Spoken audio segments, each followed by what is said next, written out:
We are back, and I am thrilled to be joined by Mike Figueredo, host of the Humanist Report, co-host of Leftist Mafia. Mike, thanks so much for coming on the show today. Thank you for having me. Speaking of Leftist Mafia, Matt tells me to tell you hello. Oh, well, I mean, I saw him yesterday, but I guess hello back to him. He made sure I told you so. Good to hear. Kowalski from Nebraska writes in and says, in reference to Leftist Mafia last night, please tell Mike he needs to get over his fear of flying, go to New York City and have fun at a gay club. We only have 4 months until ICE gets turned on the LGBTQ plus community, and you're banned from flying and having clubs for the next 4.5 years. Have you never been to New York City, Mike? No. I've been to 3 states, Washington, Oregon, and California. I've never flown. Wow. I've never been to a club. So Kowalski is expecting me to get on a plane, conquer my fear of flying now, and go to a club and be around all the people. Kowalski, that's a very tall order. But that is I a very appreciate the tall sentiment. order. So I know people who don't fly too and have fears of flying. Like, what has this news cycle been like for you? Is it very validating? So I've never been afraid of crashing until this year. It's just that I am a weird person where I'm claustrophobic. If I'm in a car too long, it's the same feeling. So it's not that like I wouldn't fly. It's just I've never really traveled a lot, never had an opportunity.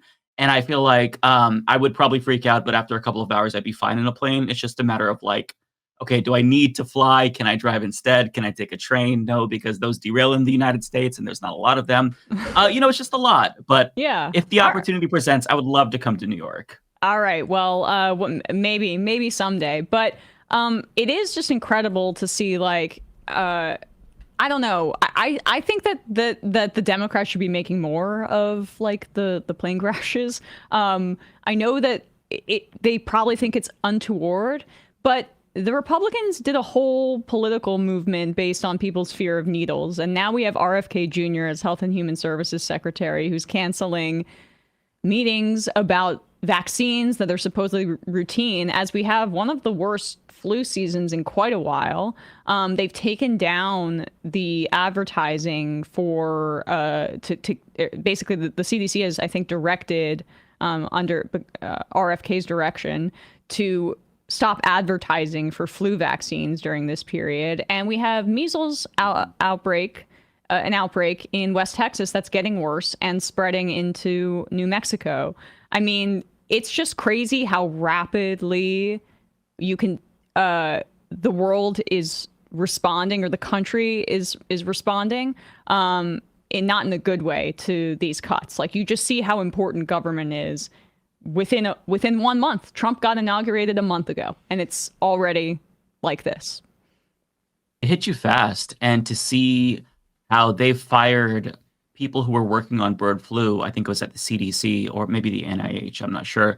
But then they didn't want to fire them, so they tried to hire them back.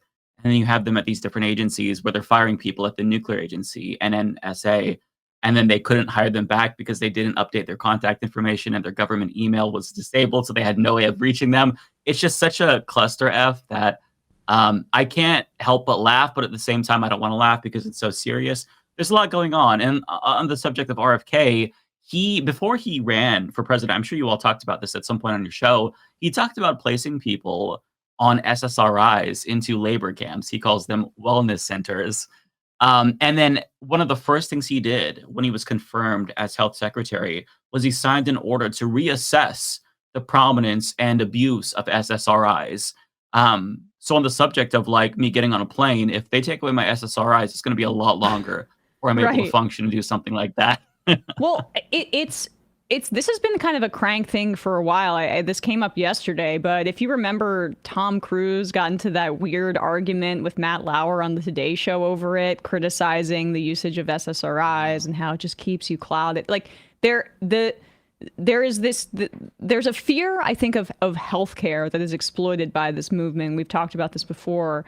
Just the fact that we don't have socialized healthcare in this country, where people can not have anxiety about interacting with their healthcare providers, mostly it's like you already have anxiety if you're sick, but then in this country it's financial anxiety. Can you go bankrupt if you have cancer? And right now the Republicans are talking about slashing or cutting to the bone Medicaid, which provides health care for 71 million people in this country, mostly low income and disabled. And they're particularly going to target the 20 million that were added under the Affordable Care Act, which expanded Medicaid. And so what does that push people towards? Oh, more of these crank online influencers who tell you, oh, this is the way to be healthy. Just buy my product, buy my supplement, and stop taking X drug. Yeah, we're going to have a massive crisis in this country if that happens. I mean, Medicaid, for those who've never been on it, I've been on it, and it is phenomenal healthcare. That's how I got on SSRIs in the first place. I was stabilized. I was kind of like spiraling. It was difficult to work, to stay in school. But then I got on the medication that I needed that I just wasn't able to get because I didn't have insurance. And then I was better. You know, you're never perfect, of course, because access to mental health care is still, it's difficult for some people in the country. But yeah, without that, there's going to be so many people who lose everything if they can't get SSRIs, if they don't have the basic healthcare that they need. They're going to lose it all. And one thing that I think that the Trump administration doesn't realize is that people are already like, you can sense that there's a revolutionary fervor in this country, especially after the Luigi Mangione support that they were surprised by. But I mean, if you take away people's healthcare and they lose everything, and the bread and circus that they usually use to distract us doesn't distract us anymore, people are going to start taking to the streets. I mean, you're already seeing people activate pretty much everywhere around the country. Yeah, you are seeing that. And you're also seeing this kind of reaction to Democratic leadership that I don't necessarily think we've seen in quite a while. If you could pull this up, Bradley. The split ticket aggregated 3 separate polls that have come out recently. This aggregate says Democrats may risk their own Tea Party moment. I'm like, risk? Please. That's a good time. This is not published by a leftist as far as I know. So it's these are, I mean, 3 separate, right, exactly. 3 separate polls, Quinnipiac, CNN, and Data for Progress, polling Democratic voters, showing that it's the plurality opinion in Quinnipiac, which we covered the other day. 49% say they're dissatisfied, Democratic voters, with congressional Democrats, to 40%. But it's greater, and this is more my experience in these other 2 polls. CNN, 73% of Democratic voters are angry with congressional Democrats, and 67%, according to Data for Progress, are angry with them. This is a real opportunity. I've never seen this kind of reaction. This is the party that throughout Nancy Pelosi's tenure as Speaker of the House, consistently the voters gave her high approval ratings. Obama will always get high approval ratings despite our misgivings with his leadership. But right now, there's an appetite among Democratic voters who are like, wait, you're going to kiss the ring for Donald Trump, Morning Joe? You've been telling me that resisting him is the most important thing ever. And I don't know how we channel that most effectively, but I'm looking at primary challenges. That's where my head is at right now. Yeah, I agree with you. I think we genuinely have a real opportunity. I've been to town halls whenever I had the chance, whenever my senator or representative showed up, and I was always on an island. Like, I'd get hissed at by liberals for asking questions and for attacking leadership. Ron Wyden held 2 town halls in Oregon, and I drove out to one of them. I've never seen liberals this antagonistic towards Democrats. Multiple people were shouting at him, why aren't Democrats doing anything? Why aren't you putting your body on the line? Why aren't you getting into good trouble like John Lewis? And then when you leave the town hall, you know, there's all these staffers fielding questions. And I saw this lady just like yelling at them. Why are all of these old people still in power? Why is Ron Wyden in power? He's so old. Why doesn't he step down? And then like I approached her and I egged her on, of course. I'm like, yeah, and Jerry Connell, they just voted for him over AOC. And she's like, yeah, this is ridiculous. I'm like, yes, I'm feeling the fire. They are genuinely pissed off at leadership. And I think that when you see Hakeem Jeffries promoting a book at like the worst time ever, and they're protesting outside of that store, I actually think we have an opportunity to maybe do some damage in a primary, actually get somebody who's progressive. I'm not going to hold my breath because the Democratic Party is very reluctant to change and they're not just going to give up power willingly, but we actually have a time where liberals are genuinely terrified and they're pissed off and they're directing that anger at Democrats. And I never thought that this was possible. Part of it is I think that there's a lot of trust that's been lost with MSNBC, people like Joe and Mika, where they kind of, they were told for years from these people that Donald Trump is terrible, he's a fascist, he's like Hitler, and that was all true. But then when they immediately go to kiss the ring once he's elected, they see that as a betrayal. They don't accept your rationalizations of it. So I think that's led to this growth in people seeking out alternative sources. Midas Touch just became like the #1 podcast, surpassing Joe Rogan. Eclipsed Joe Rogan, yeah. That, which is so crazy to me. So I think that there really is an opportunity right now within the Democratic Party to try to radicalize normie Democrats. And this was something that I saw right after the election, just speaking with liberal family members. That's anecdotal, of course, but like them saying to me, I'm pissed off at the Democratic Party. And I've never heard that before because, you know, if you know liberals, they've always been very deferential towards Democrats. So I think that we need to try to use this some way, try to get them to understand that the establishment is their enemy and do something with it. I don't know what yet, but just to have that opportunity there is, I think, really it's cause for optimism. Well, as opposed to just the kind of reflexive, you know, how dare these Justice Democrats go after our representatives, or you know, seniority is the most important thing. I think people do feel failed by their representatives. Do we have that thing about Hakeem Jeffries' book? I mean, it's funny. We were just chatting about this before coming on air, that he did this ABC's speech on the floor, on the House floor before, and we made fun of it. But apparently he was so enamored with his own poetry that he's turned it into a children's book. Money grab. Yeah, I'm not sure if it can beat.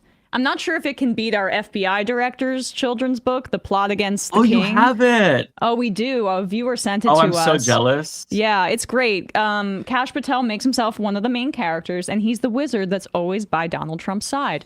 And even in the first term, apparently he was a main character, according to Kash Patel. But here, this is outside of what Jeffries' book signing. This was a book event in Chicago. Okay, here we go. We don't need a book tour. We don't need a book tour. We don't need a book tour. What do we need our team to do? Stand up, fight back. What do we need our team to do? Stand up, fight back. We don't need a book tour. We don't need a book tour. We don't need a book tour. We don't need a book tour. What do we need our team to do? Stand up, fight back. What do we That's need our awesome. team to do? So for people that can't hear, it's we don't need a Love book it. tour. What do we need? People to stand up and fight back. I'm encouraged by this, even amongst like the horrors. This is what gives me hope, is the fact that we are beginning to see people being activated. And we played a clip earlier before you came on, Mike, of a bunch of constituents in a safe Republican district just, you know, booing their representative about these Doge cuts. Because in Atlanta, that's where the CDC is based. It's an employer. The federal government employs millions of people in this country. And just because these anarcho-capitalist freaks are trying to gut the administrative state because they're mad at regulations, doesn't mean that regular people are going to be on board with this kind of thing. Yeah. This is something is happening in the country that I think is really important to watch. To go back to my town hall, there was a moment where somebody had asked a question about healthcare in particular, and this guy had United Healthcare, and he talked about how they were denying him coverage. And as he's saying that, you know, the Senator Ron Wyden, a Democrat, establishment Democrat, for those who don't know, he was just sitting there and giving him like the typical platitudes. And I yelled Medicare for all, and the entire crowd like cheered. I'm like, liberals are cheering for Medicare for all now. Like, I want them to understand that they need to be radicalized in this moment. And I'm trying to find the best way to communicate that to them. And I feel like you all are doing the same as well, because like, I don't want to scare them away. I don't want to be like, hey, we should violently seize the means of productions. I'm trying to get them to, like, I'm trying to plant the seeds. And I think that now is the time to do that. And if you look back to Obama's last term in office, that was followed by Bernie Sanders' rise. And that was when we really had an opportunity to almost elect Bernie Sanders. So if there's somebody that isn't a charlatan that comes along then at least at the presidential level, we can make some change, assuming we still have free and fair elections in 4 years. But just the mere fact that people are becoming aware to the game that's being played, and they know about Social Security and specifically know that the solution is to lift the cap, as you all were talking about, I think that is really, really a good sign that they're plugged in and they can speak specifically about these policies. Hey, folks, don't forget to hit the subscribe button and check out our daily show. We do it every day at 12 p.m. Eastern for about 2.5 hours. We even take phone calls. You should check that out.